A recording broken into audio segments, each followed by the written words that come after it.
Good morning friends मु तपन आज हूँ 27 अगस्त बुधवार कौन रही सकाळ गुरुत्वपूर्ण खबर आसतु थे नजर पकाइबा ता पूर्व जदि प्रथम थर पर आप आम चैनल को विजिट कर चैनल वीडियो गोटे लाइक करूँ आ सब्सक्राइब कर पाखे घंटी बटन को ऑन करूँ जहाँफल प्रतिदिन सर्वशेष अपडेट आप सर्वप्रथम पाइपर।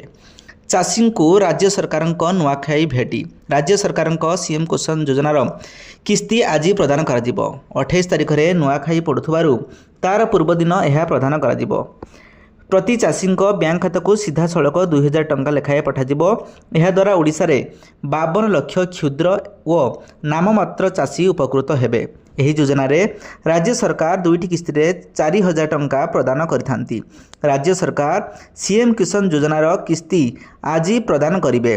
28 तारिख में नुआखाई पड़ुथिबारु तार पूर्व दिन माने आज यही टंका प्रदान कर प्रति चाषी बैंक अकाउंट को सीधा सड़क 2000 टंका लेखाएं पठाଯିବ। यह द्वारा ओडिशा रे 52 लाख क्षुद्र व नाममात्र चाषी उपकृत हेबे।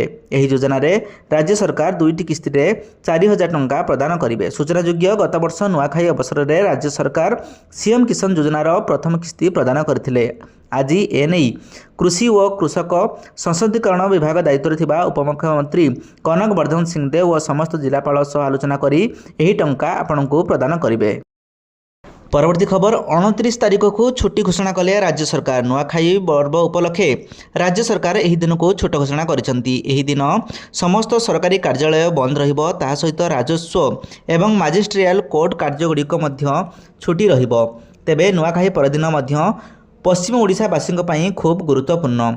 से दिन आत्मीय स्वजन माने परस्पर सह साक्षात करी नुआखाई जुहार करती एवं विभिन्न सांस्कृतिक कार्यक्रम भाग मध्य नियंती।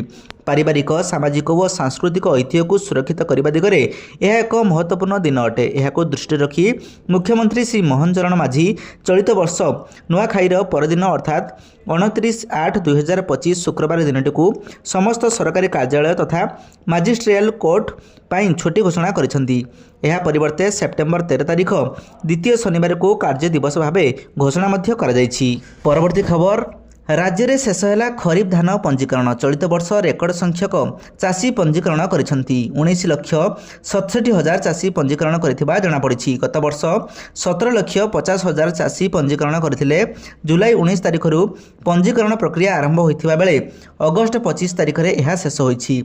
नवेम्बर पहिलारु धान किणा आरंभ हेबो। गत वर्ष खरीफ ऋतु में 17,50,462 जन चाषी पंजीकरण करथिले। सेहीपरि मिडिल मैन फायदा न नेबा ई केवाईसी लागू मध्य करा जायछि। एहा द्वारा किंतु परे किछि समस्या उपयुक्त थारु घोष घोषित बा सेल्फ डिक्लेरेशन व्यवस्था करा जायथिला। गत वर्ष ठारु धानर मूल्य क्विंटाल प्रति 3100 टंका को बढ़िथिबारु ए वर्ष अधिक चाषी पंजीकरण करने को आग्रही मध्य होइथिले। परवर्ती खबर वैष्णोदेवी रे भूस्खलन 5 मृत 14 गुरुतर। जम्मू काश्मीर रे रियासी जिले में त्रिकुटा पहाड़ में थिबा माता वैष्णोदेवी मंदिर को जीवा रास्तार मंगलवार दिन भूस्खलन होइछि। अर्धकुआरी पाखरे भूस्खलन होई 5 जन श्रद्धालुंकर मृत्यु होइछि एवं 14 जन आहत होइथिबारु सूचना जातीय गणमाध्यम मिलुछि। एबीबी घटनास्थल में उद्धार कार्य जारी रही। आहुरी किछि श्रद्धालु माटी तले चापी होई रहिथिबा आशंका करा जायछि। जम्मू काश्मीर रे अनेक स्थान में लगातार तृतीय दिन में मध्य प्रबल वर्षा हेउछि। जेउ कारणरू त्रिकुटा पहाड़र भूस्खलन होइछि। सूचनायोग्य जे जम्मू डिविजनर प्रबल वर्षा कारणरू एपर्यंत 8 जनकर मृत्यु होई सारिछि। एमानक मध्यरु 5 जन श्रद्धालु थिबा जणा पड़िछि। जेउ माने माता वैष्णोदेवी दर्शन करने को आसिथिले 24 रु अधिक घर एवं पोल मध्य भांगी जाइछि। जम्मू रे प्राय समस्ते जलाशय विपद संकट उपरे प्रभावित होउछन्ति। जेउ कारणरू शहर एवं अन्य स्थान रे अनेक तलिया अंचल एवं रास्ता रे पानी जमी रहिछि। मुख्यमंत्री उमर अब्दुल्ला कहिसन्ति जे जम्मू डिविजनर अनेक स्थान रे स्थिति अत्यंत गंभीर रहिछि। से निजे स्थिति उपरे नजर रखिया पई श्रीनगररू फ्लाइट रे जम्मू आसिबे।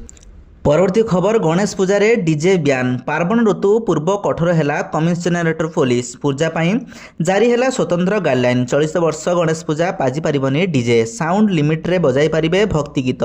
रास्ता उपरे होई पारिबनी बड़ बड़ तोरण। राति 10टा पर हेबनी मेलोडी। निशामुक्त हेबो पूजा मंडप। प्रति पूजा स्थल रे सीसीटीवी बाध्यतामूलक। बेआईन भावे चांदा आदाय कले कमिटी विरोध में नियाजिबो दृढ़ कार्यानुष्ठान। दादा बटी मागिले थाना को भिड़ा हेबे अभियुक्त। भिड़ नियंत्रण ପାଇଁ ସହରର ମୁତୟନ ହେବେ ବ୍ୟାପକ ପୋଲିସ ଫୋର୍ସ। ରାତିରେ କରାଯିବ ପେଟ୍ରୋଲିଂ। ନିଶାଡିଙ୍କୁ ଧରିବାକୁ କରାଯାଇଛି ସ୍ୱତନ୍ତ୍ର ବ୍ଲୁପ୍ରିଣ୍ଟ। ଭସାଣୀ ଉତ୍ସବ ବେଳକୁ ଆତସବାଜି ଫୁଟାଇବା ପୂର୍ବରେ ଲାଗିଛି ସମ୍ପୂର୍ଣ୍ଣ ରୋକ। ସେହିପରି ରାତି 10ଟା ପରେ ମେଲୋଡି ଉପରେ ରୋକ ଲଗାଯାଇଛି କମିଶନରେଟ୍ ପୋଲିସ। ଗଣେଶ ଭସାଣୀ ଉପଲକ୍ଷେ ସମୟରେ ଆତସବାଜି ଫୁଟିବନି। ଏହା ସହିତ ନିଶାମୁକ୍ତ ପୂଜା ପେଣ୍ଡାଲ ପାଇଁ ପୁଲିସ ଗୁରୁତ୍ୱାରୋପ କରିଛି।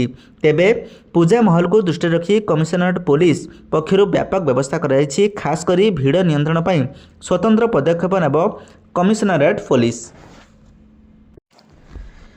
ପରବର୍ତ୍ତୀ ଖବର, ଚାଷୀଙ୍କୁ ପ୍ରତିବର୍ଷ ମିଳିବ 36,000 ଟଙ୍କା। ଭାରତ ସରକାର ଏହି ଯୋଜନା କରିବ ମାଲାମାଲ। ତାହେଲେ କେମିତି କରିବେ ଆବେଦନ ଆଉ କିପରି ମିଳିବ ଆପଣଙ୍କୁ ପେନ୍ସନ୍? ଭାରତ ଏକ କୃଷି ପ୍ରଧାନ ଦେଶ। ଆମ ଦେଶର ଅର୍ଥନୀତିର ଏକ ବଡ଼ ଅଂଶ କୃଷି କ୍ଷେତ୍ର ଉପରେ ଆଧାରିତ। ଦେଶରେ କୋଟି କୋଟି ଲୋକଙ୍କ ପାଇଁ କୃଷି ହେଉଛି ଜୀବିକାର ମୁଖ୍ୟ ଉତ୍ସ। ଜୀବନ ଆରମ୍ଭରେ ଚାଷୀମାନେ ଚାଷ କରି ନିଜର ଜୀବିକା ନିର୍ବାହ କରନ୍ତି, କିନ୍ତୁ ଏକ ନିର୍ଦ୍ଦିଷ୍ଟ ବୟସରେ ପହଞ୍ଚିବା ପରେ ସେମାନଙ୍କ ଜୀବନରେ ଅନେକ ପ୍ରକାରର ଆର୍ଥିକ ସମସ୍ୟା ଆସିବା ଆରମ୍ଭ ହୁଏ। 60 ବର୍ଷ ବୟସରେ ଚାଷୀମାନେ ଶାରୀରିକ ଭାବରେ ଦୁର୍ବଳ ହୋଇଯାଆନ୍ତି, ଯାହାଫଳରେ ସେମାନଙ୍କର କୌଣସି ଆୟର ଉତ୍ସ ରହିନଥାଏ। କୃଷକମାନଙ୍କର ଏହି ସମସ୍ୟାକୁ ଦୃଷ୍ଟିରେ ରଖି ଭାରତ ସରକାର ଏକ ବହୁତ ଭଲ ଯୋଜନା ଚଳାଉଛନ୍ତି। ଏହି ଯୋଜନାର ନାମ ହେଉଛି ପ୍ରଧାନମନ୍ତ୍ରୀ କିଷାନ ମାନଧନ ଯୋଜନା। ଏହି ଯୋଜନା ଦେଶର ବହୁତ ଲୋକପ୍ରିୟ। ଭାରତ ସରକାର ଏହି ଯୋଜନାରେ କୋଟି କୋଟି ଚାଷୀ ଆବେଦନ କରୁଛନ୍ତି। ପ୍ରଧାନମନ୍ତ୍ରୀ କିଷାନ ମାନଧନ ଯୋଜନାରେ ଆବେଦନ କରିବା ପାଇଁ ଆପଣଙ୍କର ବୟସ 18ରୁ 40 ବର୍ଷ ମଧ୍ୟରେ ହେବା ଉଚିତ। ଏହି ଯୋଜନାରେ ପଞ୍ଜୀକରଣ କରିବା ପରେ ଆପଣଙ୍କୁ ପ୍ରତି ମାସରେ 3,000 ଟଙ୍କା, ବାର୍ଷିକ 36,000 ଟଙ୍କା ପେନ୍ସନ୍ ମିଳିବ। ଏହି ଯୋଜନାରେ ଆପଣଙ୍କୁ ନିବେଶ ପରିମାଣ ଆପଣ ଆବେଦନ କରିଥିବା ବୟସ ଆଧାରରେ ନିର୍ଣ୍ଣୟ କରାଯାଏ।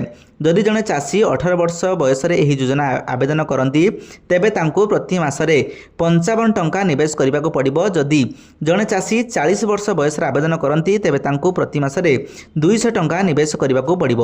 ଚାଷୀମାନଙ୍କୁ 60 ବର୍ଷ ପର୍ଯ୍ୟନ୍ତ ଏହି ନିବେଶ କରିବାକୁ ପଡ଼ିବ। ଆଉ 60 ବର୍ଷ ବୟସ ପରେ ଆପଣଙ୍କୁ ପ୍ରତି ମାସରେ 3,000 ଟଙ୍କା ପେନ୍ସନ୍ ମିଳିବ। ଏହି ପରିସ୍ଥିତିରେ ଆପଣ ପ୍ରତିବର୍ଷ 36,000 ଟଙ୍କା ପାଇବେ। ଦେଶର ଅନେକ ଚାଷୀ ଆର୍ଥିକ ସ୍ତରରେ ସେମାନଙ୍କର ଭବିଷ୍ୟତକୁ ସୁରକ୍ଷିତ କରିବା ପାଇଁ ଏହି ଯୋଜନାରେ ନିବେଶ କରୁଛନ୍ତି। 15 ତାରିଖ ସୁଦ୍ଧା ଧାଡ଼ି ଦର୍ଶନ। 15 ତାରିଖ ସୁଦ୍ଧା ଶ୍ରୀମନ୍ଦିରର ଧାଡ଼ି ଦର୍ଶନ ଆରମ୍ଭ ପାଇଁ ଚେଷ୍ଟା, ସୂଚନା ଦେଲେ ଆଇନ ମନ୍ତ୍ରୀ ପୃଥ୍ୱୀରାଜ ହରିଚନ୍ଦନ।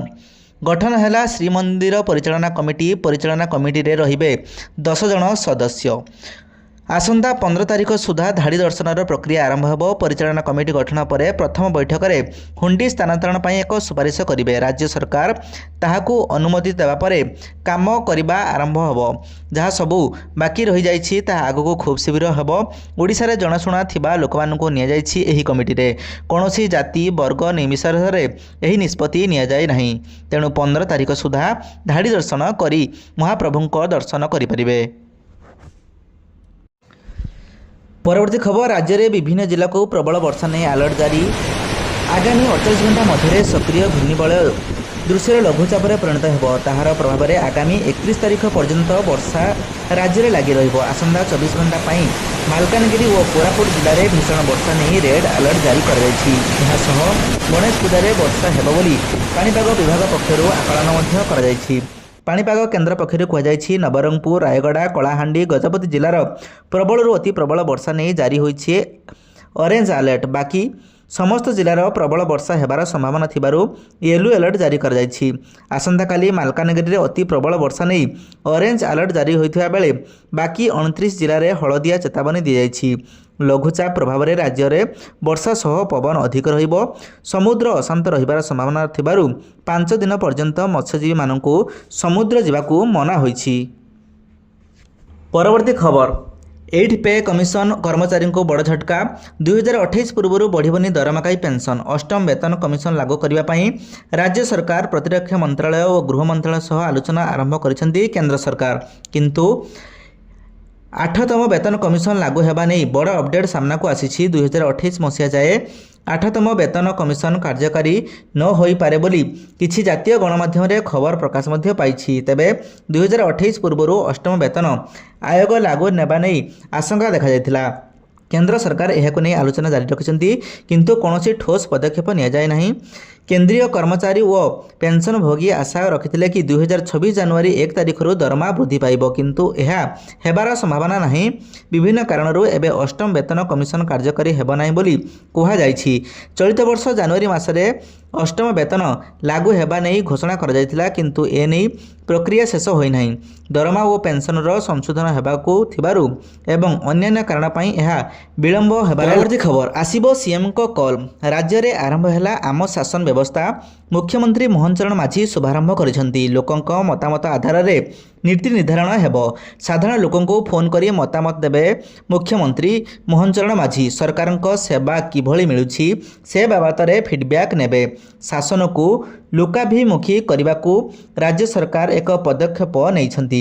ରାଜ୍ୟ ସରକାର ଯୋଗାଉଥିବା ସବୁତକ ସେବା ଠିକ୍ ଭାବେ ଉପଲବ୍ଧ ହେଉଛି କି ନାହିଁ ସେ ନେଇ ଲୋକଙ୍କଠାରେ ସରକାର ଏକ ମତଦାନ ନେବେ। କ୍ଷେତ୍ର ପରିଦର୍ଶନ ସମୟରେ ସରକାରୀ ଅଧିକାରୀମାନେ ମୋବାଇଲ ଆପ୍ ମାଧ୍ୟମରେ ଲୋକଙ୍କ ମତାମତ ନେବେ। ଫେସବୁକ୍ ଏବଂ ହ୍ୱାଟ୍ସଆପ୍ ୱେବସାଇଟ୍ ଚାଟବଟ୍ ଏବଂ ସିଧାସଳଖ ଟୋଲ୍ ଫ୍ରି ନମ୍ବର 14471କୁ ଫୋନ୍ କରି ମତାମତ ଦେଇପାରିବେ ବୋଲି ସାଧାରଣ ଜନତା ଦେଇପାରିବେ। ପରବର୍ତ୍ତୀ ଖବର 5 ବର୍ଷ ବଢ଼ିଲା ଗାଡ଼ି ଆୟୁଷ। 15 ବର୍ଷରୁ 20 ବର୍ଷକୁ ବଢ଼ିଲା ଗାଡ଼ି ବ୍ୟବହାର ସୀମା। ରାଜ୍ୟ ସରକାର ବଦଳାଇଲେ ନିୟମ। ପୁରୁଣା ଗାଡ଼ି ବ୍ୟବହାର ଅଧିକ ବଢ଼ାଇଲେ ରାଜ୍ୟ ସରକାର। ଗାଡ଼ି ବ୍ୟବହାର ନିୟମରେ ପରିବର୍ତ୍ତନ କରିଛନ୍ତି ମୋହନ ସରକାର। 15ରୁ 20 ବର୍ଷକୁ ବଢ଼ିଲା ଗାଡ଼ି ବ୍ୟବହାରର ସମୟସୀମା। ପୂର୍ବରୁ 15 ବର୍ଷ ପୁରୁଣା ଗାଡ଼ି ବ୍ୟବହାରରେ କଟକଣା ଲଗାଇଥିଲେ ବିଜେଡ଼ି ସରକାର। ସରକାର ଏ ନିଷ୍ପତ୍ତି ଅନେକଙ୍କୁ ଦେବ ଆଶ୍ୱସ୍ତି। କାରଣ ଲୋକମାନଙ୍କ 15 ବର୍ଷ ପୁରୁଣା ଗାଡ଼ି ଭଲ କଣ୍ଡିସନରେ ରହିଥିବା ବେଳେ ସେଗୁଡ଼ିକୁ ଚଳାଇବାରେ କଟକଣା ଲାଗିଥିଲା, ଯାହା ପାଇଁ ସାଧାରଣ ଲୋକଙ୍କଠାରେ ଅସନ୍ତୋଷ ଦେଖିବାକୁ ମିଳିଥିଲା। ତେଣୁ ମୁଖ୍ୟମନ୍ତ୍ରୀ ମୋହନ ଚରଣ ମାଝୀ ଘୋଷଣା କରିଛନ୍ତି ଗାଡ଼ିର ଆୟୁଷ ଆଉ 5 ବର୍ଷ ବଢ଼ିଗଲା। ପରବର୍ତ୍ତୀ ଖବର ରାହୁଲ ଦେଖିଲେଣି ଓଡ଼ିଶା ଦଖଲ ସ୍ୱପ୍ନ। ଓଡ଼ିଶାରେ କଂଗ୍ରେସ ପାଇଁ ବଡ଼ ସମ୍ଭାବନା ରହିଛି ଏକଥା ଅନୁଭବ ପରେ ଓଡ଼ିଶା ଉପରେ ସ୍ୱତନ୍ତ୍ର ନଜର ଦେଉଛନ୍ତି ରାହୁଲ ଗାନ୍ଧୀ। ଏଥିପାଇଁ ସୃଜନ ବୈଠକରେ ସଂଗଠନକୁ ମଜବୁତ କରିବାକୁ ରାଜନେତାକୁ ଦେଉଛନ୍ତି ଆହ୍ୱାନ। ସୋମବାର ଦିଲ୍ଲୀ ଇନ୍ଦିରା ଭବନରେ ବସିଥିବା ବୈଠକରେ ରାହୁଲ ଗାନ୍ଧୀ ରାଜନେତାକୁ ପରାମର୍ଶ ଦେବା ଛଳରେ କହିଛନ୍ତି ଦଳୀୟ ମୁଖ୍ୟାଳୟରେ ବସି ଜିଲ୍ଲା ସଭାପତି ବାଛିବା ବନ୍ଦ କର। ଏଣିକି ସଂଗଠନରେ ସୁପାରିଶ ଆଉ ଚଳିବ ନାହିଁ। ସେପ୍ଟେମ୍ବର 2ରେ ଓଡ଼ିଶା ଆସି ଜିଲ୍ଲା ବୁଲିବେ ଏଆଇସିସିର 35 ଜଣ ପର୍ଯ୍ୟବେକ୍ଷକ। 14 ସୁଦ୍ଧା ଏଆଇସିସିକୁ ଦେବେ 6ଟି ସମ୍ଭାବ୍ୟ ନାମ। ହାଇକମାଣ୍ଡ ବାଛିବେ ଜିଲ୍ଲା ସଭାପତି, ରାଜ୍ୟ ସଭାପତି ଭଳି ଜିଲ୍ଲା ସଭାପତିକୁ ସଶକ୍ତ କରାଯିବ। ଗୁରୁତ୍ୱପୂର୍ଣ୍ଣ ନିଷ୍ପତ୍ତିରେ ସେମାନଙ୍କ ଭାଗିଦାରୀ ରହିବ। ଦିଲ୍ଲୀରୁ ଆସୁଥିବା ପର୍ଯ୍ୟବେକ୍ଷକମାନେ କେମିତି ବାଛିବେ ଜିଲ୍ଲା ସଭାପତି ଏଥିପାଇଁ ଜାରି ହୋଇଛି ନିୟମାବଳୀ। ଧନ୍ୟବାଦ। ଆଜିର ଖବରଗୁଡ଼ିକୁ ଦେଖିଥିବାରୁ ଆପଣମାନଙ୍କୁ ଅଶେଷ ଧନ୍ୟବାଦ। ଯଦି ଏପର୍ଯ୍ୟନ୍ତ ଆପଣ ଆମର ଚ୍ୟାନେଲକୁ ସବସ୍କ୍ରାଇବ୍ କରିନାହାନ୍ତି ତାହେଲେ ସବସ୍କ୍ରାଇବ୍ କରିଦିଅନ୍ତୁ, ଭିଡ଼ିଓକୁ ଲାଇକ୍ କରନ୍ତୁ ଏବଂ ଭିଡ଼ିଓକୁ ଆପଣଙ୍କ ବନ୍ଧୁମାନଙ୍କୁ ସେୟାର କରନ୍ତୁ। ଧନ୍ୟବାଦ।